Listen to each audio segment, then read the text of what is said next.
하나님의 은혜가 여러분 가운데 함께 하시기를 주님의 이름으로 축복합니다.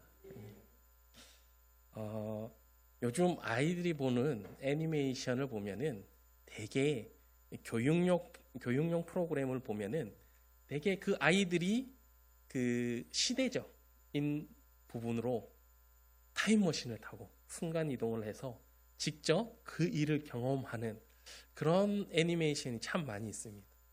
저희 아동부 학생들에게도 성경 관련 애니메이션을 보여줄 때 보면은 이제 현재 같이 살아가는 아이들이 어느 날 갑자기 뭐 타임머신이라든지 아니면은 무슨 하나 문이라든지 그런 것을 통해서 과거로 가는 겁니다. 이 성경 시대로 가는 것입니다.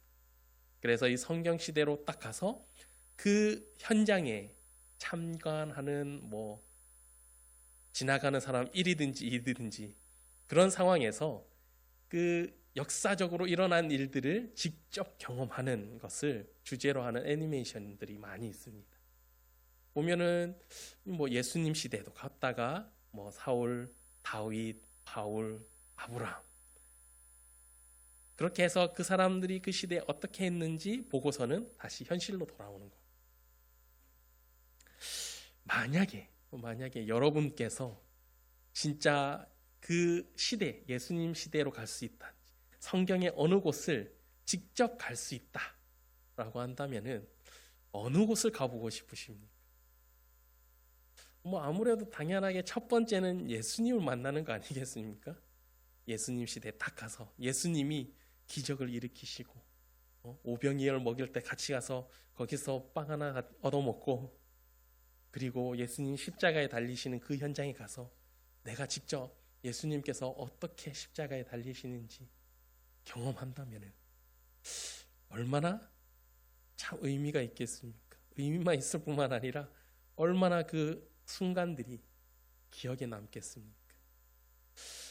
그 성경에 보면은 많은 장면들이 나오는데 오늘 나오는 이 말씀에 베드로가 무리를 걷는 그 부분도 저는 참 궁금한 것 같습니다. 왜 순간 그랬을까? 예수 그리스도께서 오병이어의 기적을 일으키시고 나서 이 무리들을 흩으시면서 제자들에게 먼저 말씀을 하십니다. 너희는 먼저 호수 건너편으로 건너가 있어라. 나는 이 무리를 흩고 쫓아가겠다.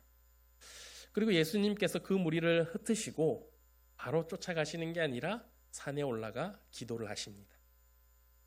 그 사이에 제자들은 갈릴리 호수를 계속해서 건너가고 있었습니다.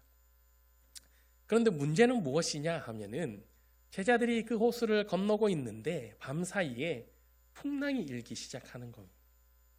그래서 풍랑에 이 제자들이 고난을 받고 괴로워하고 있을 때에 갑자기 저 멀리서 희미한 형상이 점점 제자들에게 다가오기 시작하는 거예요. 혹시 밤바다를 보신 적이 있으십니까? 갈릴리 호수가 바다는 아니지만 그만큼 넓고 하기 때문에 밤바다를 보신 분들은 알겠지만 이게 캄캄합니다. 그러면 물빛도 아니 훤히 들여다보이는 게 아니라 시커멓습니다. 그런데 거기에다 풍랑까지 일고 있는데 저기 멀리서 희미한 무엇인가가 다가온다면 어떤 생각이 드실 것 같습니까? 제자들은 그것이 유령인가 하여 두려워했다고 합니다. 그러한 상황 가운데서 두려움에 떨고 있을 때에 예수님께서 가까이 오시면서 말씀하십니다. 두려워하지 마라, 나다. 그때서야 제자들이 그분이 예수님인 걸 알고 안심을 합니다. 그런데 베드로는 왜 그런 말을 했는지 모르겠지만 오늘 본문 28절에 보면 베드로가 이렇게 얘기합니다. 베드로가 대답하여 이르되 주여 만일 주님이시거든 나를 명하사 물 위로 오라 하소서 하니. 아마 베드로도 멀쩡한 정신으로 그런 말을 했을 것 같지는 않습니다. 지금 성경에서는 이 시간을 밤사경이라고 하고 있는데 밤사경이 어떤 시간이냐면은 지금 현재로는 새벽 3시부터 6시 사이 어느 시간입니다. 그리고 이들은 밤새도록 풍랑에 이 배가 뒤집히지 않을까 걱정하면서 노를 저으면서 어떻게든지 버티려고 힘썼을 것입니다. 그러한 상황 가운데서 베드로가 예수님이 무리를 걸어오시는 것을 보고는 주님이시면은 나도 무리를 걷게 해 주십시오 라고 부탁을 합니다. 그러자 예수님께서는 거기에 대해서 별다른 말씀 안 하시고 이렇게 말씀하십니다. 29절에 오라 하시니 베드로가 배에서 내려 물 위로 걸어서 예수께로 가되. 그냥 와라 그렇게 말씀하시니까 베드로가 그 말씀에 따라서 물 위로 올라가 걸어서 예수님께 나아갑니다. 그런데 그때 베드로에게 바람이 스쳐 지나갑니다. 약간 예수님한테 고백할 때는 몽롱한 상태가 아니었을까 싶습니다. 그런데 막상 무리를 걸어서 예수님께로 갈 때에 바람이 귓가를 스쳐 지나가고 그 바람에 일렁이는 파도가 눈에 들어오기 시작했을 때에 갑자기 두려움이 왔을 것입니다. 다들 수영을 잘 하시나요? 베드로는 아마 어부로 자랐기 때문에 수영은 잘 했을 거라 생각합니다. 그런데 그 막막한 한가운데에 컴컴한 물밑 속으로 빨려 들어간다 생각해 보십시오. 얼마나 겁이 났겠습니까? 베드로는 현실을 자각하면서 겁이 나기 시작하면서 물에 빠지기 시작합니다.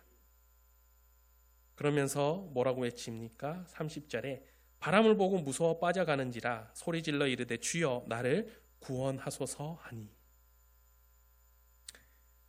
베드로가 빠지면서 주님 살려주십시오 살려주십시오 외칩니다.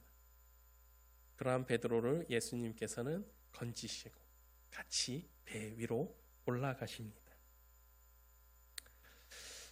이러한 베드로의 모습을 보면은 어떨 때는 제 모습이 그렇지 않나, 우리의 모습이 그렇지 않나 라는 생각을 해봅니다. 주님을 바라보면은 기쁘고 한없이 그 안에서 무엇인가 할 수 있을 것 같고 담대함이 나오면서도 어느 한순간 현실을 주목하고 현실을 바라보면은 막상 앞에 닥친 일들로 인하여서 걱정하고 근심하고 두려운 마음에 언제 내가 기뻤었냐, 그 기쁨이 어디론가 사라져버리는 그런 때가 우리가 많이 경험하게 될 것입니다. 우리가 때로는 나 자신과 때로는 나의 죄와 때로는 세상의 공중권세 잡은 자들과 싸우며 살아갑니다. 만약 내가 구원을 받지 못했다면은 어떻게 되겠습니까? 그 싸움에서 이길 수가 없습니다.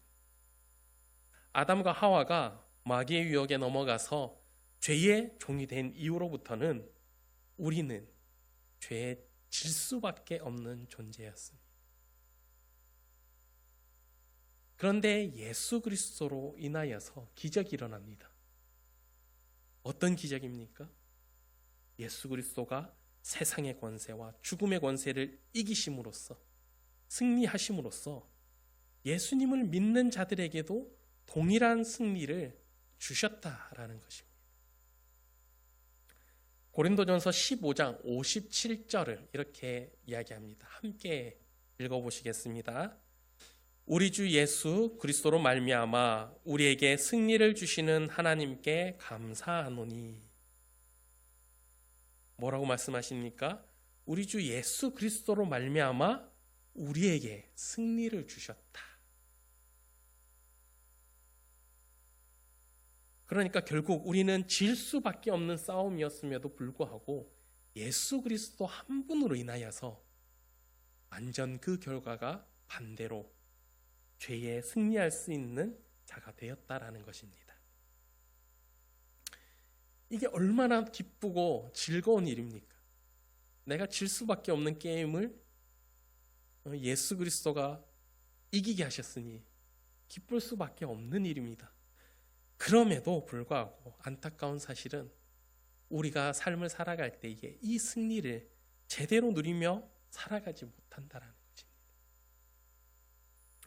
왜 그렇습니까? 우리가 스스로 절제하며 살아간다 할지라도 우리가 죄를 지을 수밖에 없는 존재이기 때문입니다. 그래서 이 죄로 인하여서 때로는 좌절감에 빠지기도 하고 두려움을 느끼기도 하고 내가 이렇게 살지 말아야지 다짐하면서도 또 결국은 똑같은 죄에 넘어가 버리는 모습을 보고서는 승리의 기쁨보다 죄의 좌절과 두려움이 더 우리의 삶을 지배할 때가 있다는 것입니다. 그렇다면 이 죄에서 벗어나기 위해서 우리는 어떻게 해야 되겠습니까? 다른 건 필요 없습니다. 아까도 얘기했듯이 예수 그리스도 한 분을 통하여서만 우리가 이 죄의 문제에서 완전히 해결을 받을 수 있습니다.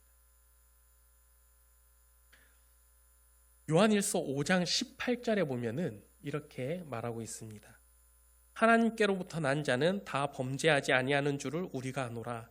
하나님께로부터 나신 자가 그를 지키심에 악한 자가 그를 만지지도 못하느니라. 성경에서 분명히 얘기하고 있습니다. 하나님께로부터 난 자는 다 어떻다고요? 범죄를 하지 않는다. 죄를 짓지 않는다. 이 사실이 믿어지십니까? 정말 하나님을 믿음으로써 내가 죄를 짓지 않는다는 게 믿어지십니까? 그러면 죄를 짓지 않고 살아가야 되는데 우리가 어떻게 죄를 짓지 않고 살아갈 수 있다고 이 말씀에서는 얘기합니까? 하나님께로부터 나신 자가 그를 지키심에 악한 자가 그를 만지지도 못하느니라. 예수 그리스도께서 우리를 지키심으로 인해서 악한 자들이 우리를 만질 수 없다라는 것입니다.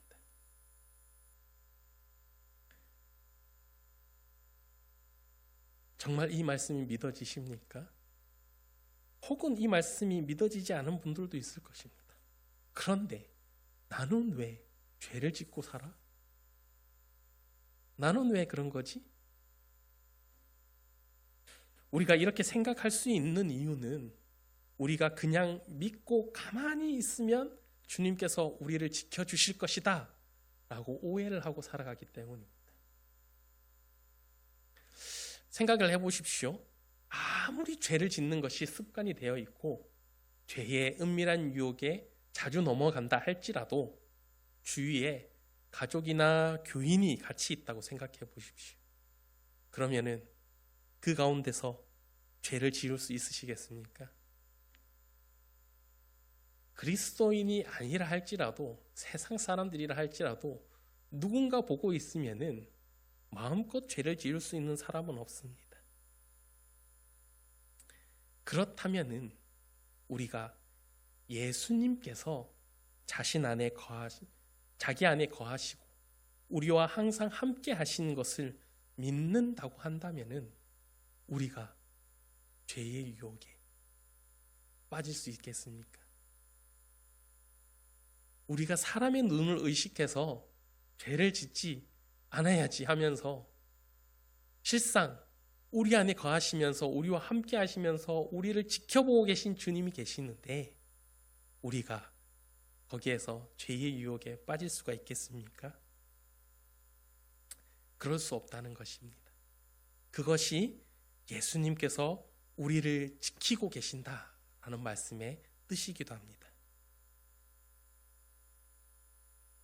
그렇다면은 예수님께서 우리를 지키심으로써 우리가 죄를 짓지 않고 온전하게 살아갈 수 있는데 왜 우리에게 시험과 유혹은 계속되는 것일까?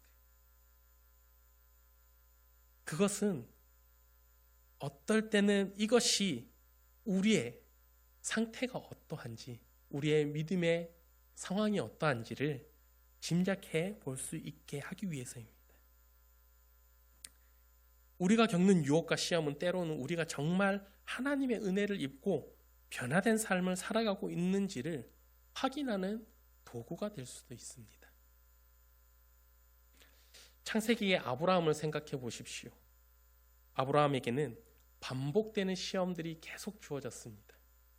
첫 번째 시험은 무엇이었습니까? 하나님께서 아브라함에게 자녀를 주겠다라고 하셨습니다. 그런데도 자녀가 주어졌습니까? 주어지지 않았습니다. 25년이라는 시간이 지난 이후에야 그는 아들 이삭을 얻을 수 있었습니다. 그런데 두 번째 시험이 또 이루어집니다. 어떤 시험입니까? 주신 이삭을 하나님 앞에 바치라는 것입니다. 그때에 아브라함은 어떻게 했습니까? 실제로 이삭을 하나님 앞에 바치려고 했습니다.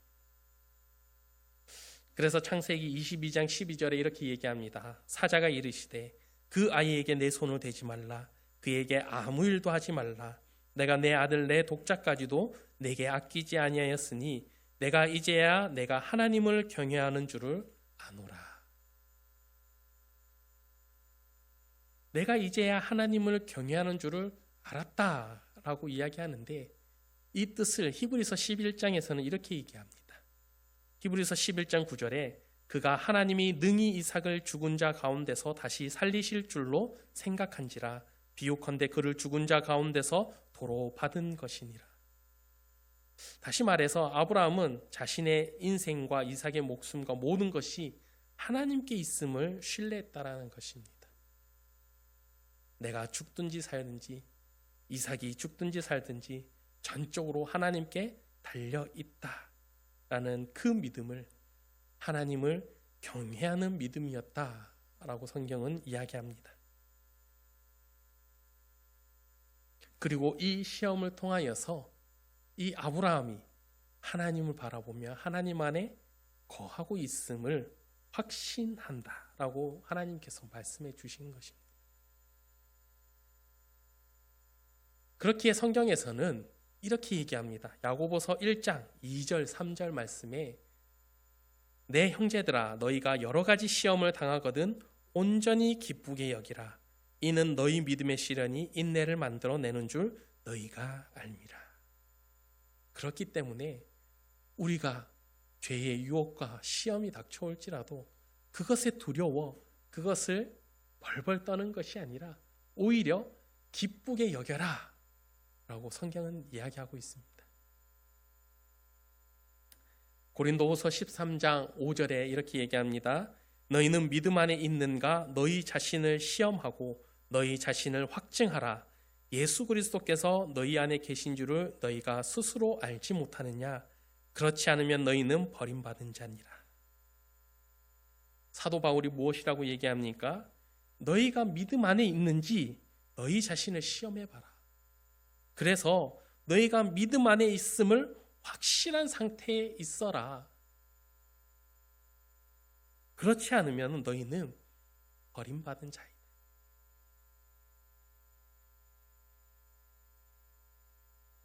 앞에서도 이야기했지만 우리 주위에 누군가가 있다면 우리는 쉽게 죄를 짓지 못합니다. 하지만 누군가 없으면 우리는 넘어질 가능성이 큽니다. 그렇기에 우리 안에 계신 예수 그리스도를 우리는 늘 바라볼 수 있어야지 됩니다.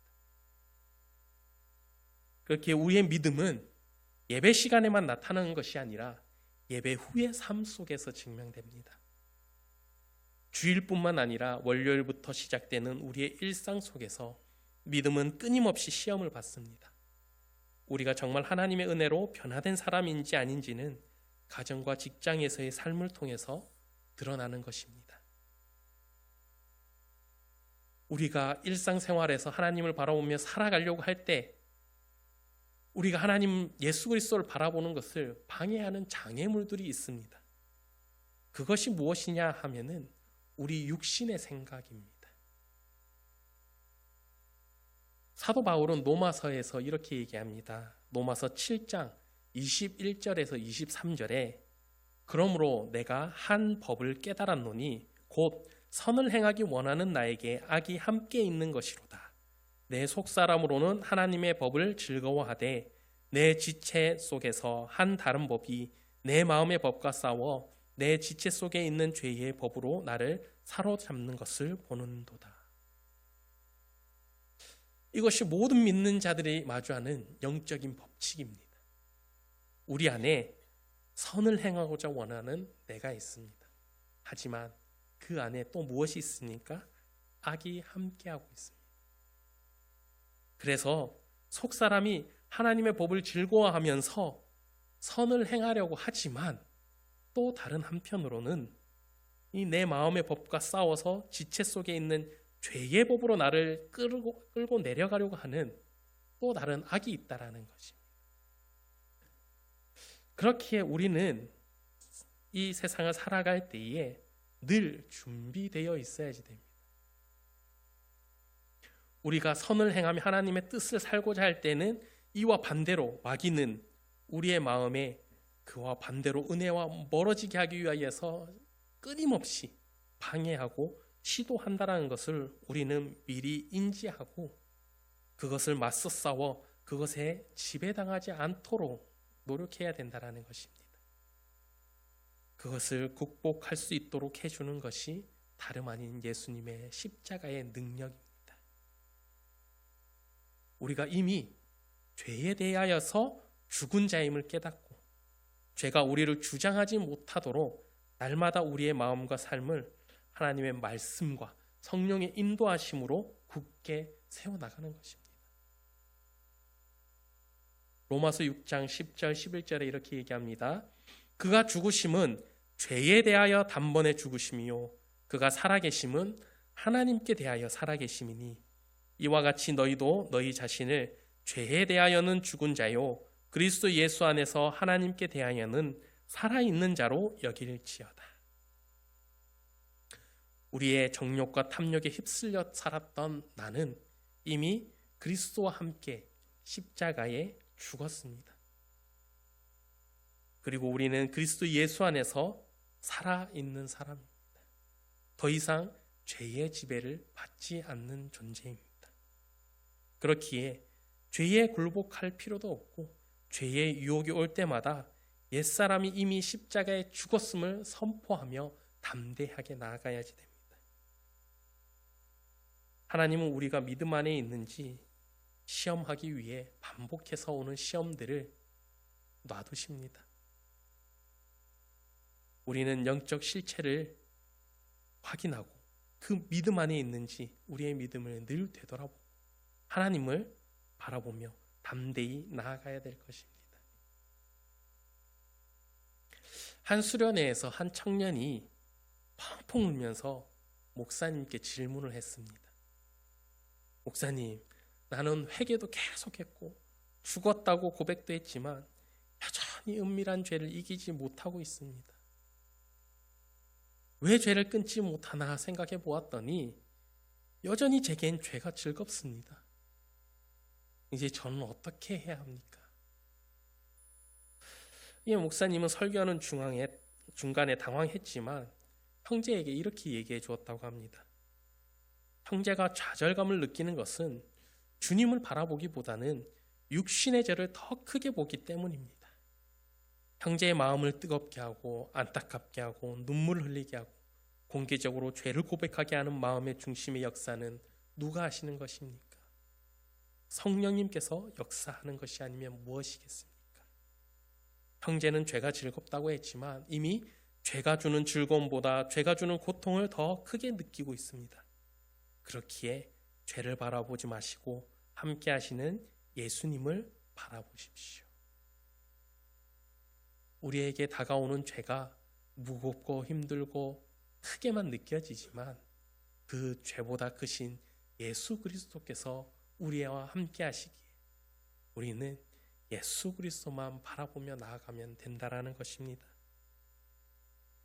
우리가 시험을 만나도 기쁘게 여길 수 있는 이유는 주님께서 우리와 함께 하심입니다.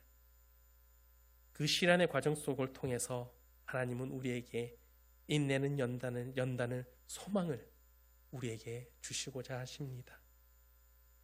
세상의 시험과 유혹 속에서 육신의 생각, 죄의 문제를 바라보지 마십시오. 그것보다 더 큰 예수 그리스도께서 우리와 함께 하십니다. 다른 것에 시선을 빼앗기지 않고 오직 예수 그리스도만 바라보고 담대하게 나아가시길 바랍니다. 예수 그리스도만을 믿고 담대히 살아가는 그 모습을 통하여서 분명하게 우리의 삶에 예수 그리스도가 나타날 것입니다. 오늘도 주님을 바라보며 나아가는 빛된 성도님들 되시길 주님의 이름으로 축복합니다. 기도하시겠습니다.